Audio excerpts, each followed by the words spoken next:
یہ سورہ مبارک کا نماز کا جزو لازم ہے، جزو لازم۔ چنانچہ اس کے ضمن میں وہ حدیث میں آپ کو سنا دینا چاہتا ہوں کہ جو بخاری میں بھی ہے، مسلم میں بھی ہے، ترمذی میں، ابو داؤد میں، نسائی میں وغیرہم، یوں سمجھیے کہ محدثین نے سب نے اس کو تسلیم کیا ہے۔ اور یہ حضرت عبادہ ابن صامت سے ہے رضی اللہ تعالی عنہ۔ وہ فرماتے ہیں کہ حضور نے ارشاد فرمایا لا صلاۃ لمن لم یقرأ بفاتحۃ الکتاب، اس شخص کی کوئی نماز نہیں جو فاتحۃ الکتاب یعنی سورہ فاتحہ نہیں پڑھتا، اس کی کوئی نماز نہیں۔ اس کا یہ مفہوم تو متفق علیہ ہے کہ سورہ فاتحہ نماز کا جزو لازم ہے، البتہ اس کے بعد اختلاف ہے، آیا جماعت کی شکل میں جب نماز ادا کی جائے تو امام کے ساتھ ہر مقتدی کا پڑھنا بھی واجب ہے یا نہیں؟ اس میں تین آراء ہیں ہمارے ہاں، دو انتہائی آراء ہیں، ایک درمیانی رائے ہے۔ ایک رائے جو ہمارے ہاں تو بہت ہی معروف ہے، مشہور ہے، اس لیے کہ امام ابو حنیفہ کی رائے ہے، فقہ حنفی کا بڑا اہم مسئلہ ہے، اور ہماری عظیم اکثریت جو آبادی کی وہ حنفی المسلک ہے۔ تو وہ تو یہ ہے کہ امام کی قرات جب ہو رہی ہے، امام کے ساتھ آپ نماز پڑھ رہے ہیں تو امام کی قرات ہی آپ کے لیے قرات ہے، آپ کو نماز نہیں پڑھنی۔ مقتدی کے لیے یہ سورہ فاتحہ جو ہے اس کا پڑھنا ضروری نہیں، بلکہ نہ صرف یہ کہ ضروری نہیں بلکہ نہ پڑھنا ضروری ہے۔ یہ انتہائی شدت ہے کہ جو حنفی مسلک میں اس بارے میں ہے، اور مثال وہ دیتے ہیں بڑی، یعنی ایک اعتبار سے تمثیل و تشبیہ کے پہلو سے بہت یعنی معقول تشبیہ ہے کہ جب وفد کی صورت میں کہیں جائے، کسی بڑی شخصیت کے سامنے پیشی ہو، حاضری ہو، تو کوئی ایک ہوتا ہے جو نمائندہ، وہ گفتگو کرتا ہے، باقی سب لوگ موجود ہوتے ہیں، ان کی موجودگی گویا کہ ایک طرح کی شمولیت ہے، لیکن یہ کہ گفتگو جو ہے، کوئی درخواست پیش کرنی ہے، کوئی مطالبہ رکھنا ہے تو وہ ایک ان کا نمائندہ پیش کرتا ہے۔ اسی طریقے سے جب امام پڑھ رہا ہے تو گویا کہ مقتدیوں کی طرف سے قرات ہو گئی۔ یعنی یہ مطلب نہیں ہے کہ یہ نماز کا جزو لازم نہیں ہے،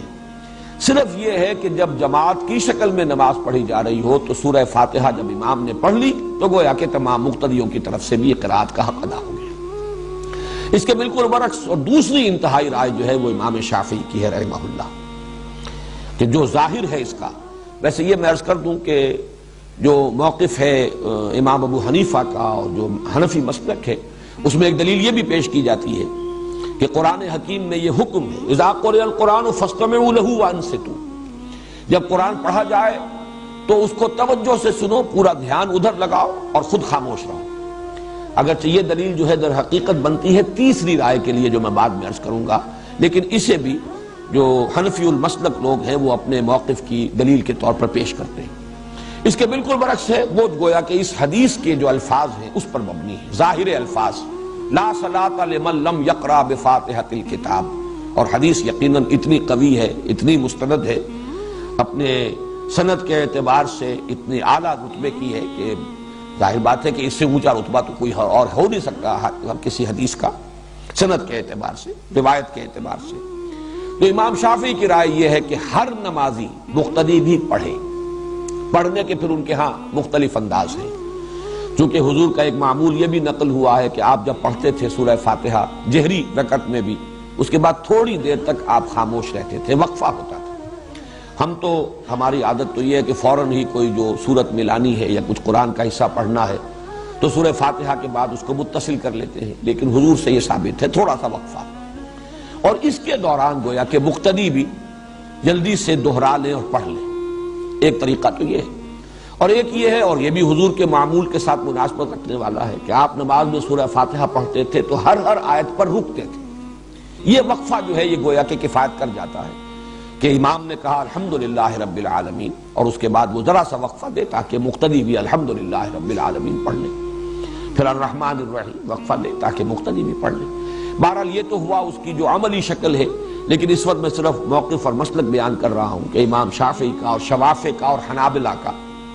یہ موقف ہے، اور چونکہ امام احمد ابن حنبل شاگرد ہیں امام شافعی کے تو تسلسل بھی ہے، اس میں یہ ہے کہ ہر مقتدی کے لیے بھی سورہ فاتحہ کا پڑھنا لازم ہے۔ معتدل مسلک ہے امام مالک کا رحمہ اللہ، امام دار الہجرہ، کیونکہ وہ امام مدینہ ہے، اس اعتبار سے ان کی بات بہت سے پہلوؤں سے بہت وقی بھی ہے۔ حدیث کا بھی سب سے پہلا مجموعہ جو ہے موطا امام مالک، یہ گویا کہ اولین مجموعہ ہے جس کو کہ فقہی جو بھی ابواب ہیں ان کی شکل میں مرتب کیا گیا۔ امام مالک کا موقف یہ ہے، اور میں اس کو کوئی باک نہیں سمجھتا اس کے بیان کرنے میں کہ میرا اپنا عمل اس پر ہے، وہ یہ ہے کہ جہری رکعت میں امام کی قرات کو توجہ سے سنو، گویا کہ عمل ہو گیا اس آیت پر،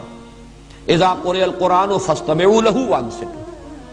البتہ سری رکعت ہے، اس میں خود سورہ فاتحہ پڑھو، اس لیے کہ اس وقت آپ سن نہیں رہے۔